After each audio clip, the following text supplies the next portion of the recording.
Dakinhar li rrifjuta t-talba tal-oppożizzjoni li ssir inkjesta pubblika dwar il-power station tal-Electrogas bl-aġir tiegħu, il-Prim Ministru Robert Abela sar kompliċi fil-ħabbi tal-ħniżrijiet imwettqa minn Joseph Muscat, Konrad Mizzi u Keith Schembri.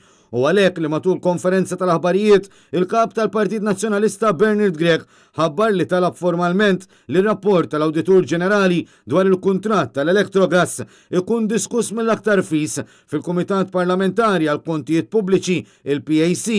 Bekk nittamaw li l-poplu jinħeles mill-mażra li rabtu bija għal 18-il sena il-Gvern Laburista.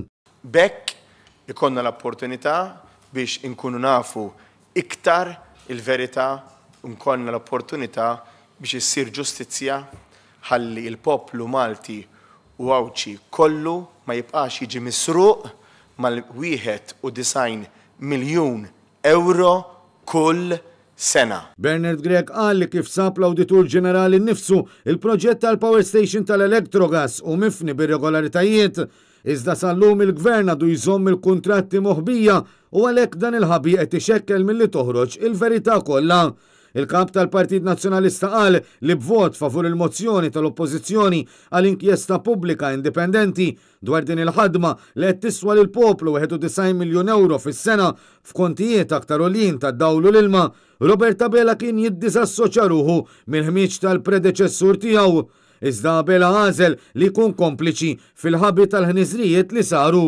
Tajjeb li jitfakkar li fil-leġislatura li għaddiet l-oppożizzjoni kienet talbet il-pubblikazzjoni ta' dawn il-kuntratti, iżda l-Gvern Laburista kien ippreżenta dokumenti bil-maġġoranza tal-kuntratt motti bl-iswed f'attentat biex ta' parsi jippubblikaw il-kuntratti meta dan ma kienx il-każ.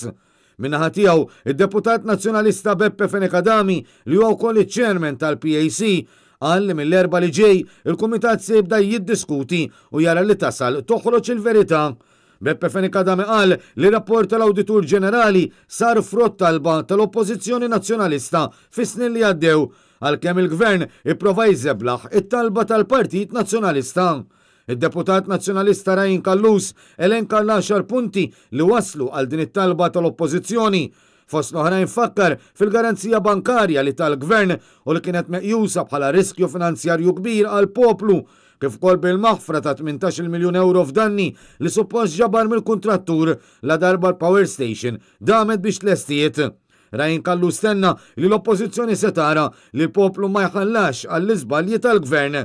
U d-Deputat Nazzjonalista Keril Aquilina qal li l-Oppożizzjoni għażlet tiddiskuti dan ir-rapport quddiem il-PAC għax trid li ssir ġustizzja mal-poplu. Minkejja li fl-aħħar snin ħarġet diversi informazzjoni ġdida u importanti li din l-informazzjoni tasal ukoll quddiem il-Kumitat Parlamentari. U għalhekk li l-Partit Nazzjonalista se jibqa' jeżiġi li l-Gvern jgħaddi r-rapport kollu tal-NAO lill-Kumitat minflok il-verżjoni ċensurata li nafu biha s'issa. Dan hekk kif il-Partit Nazzjonalista qed itenni li mhux aċċettabbli li l-Gvern ikompli ma jweġibx. Preżenti wkoll għall-konferenza tal-aħbarijiet il-Viċi Kap għal-ħidma fil-Parlament David Aġus u l-Wib tal-Grupp Parlamentari Nazzjonalista Robert Kutajjar.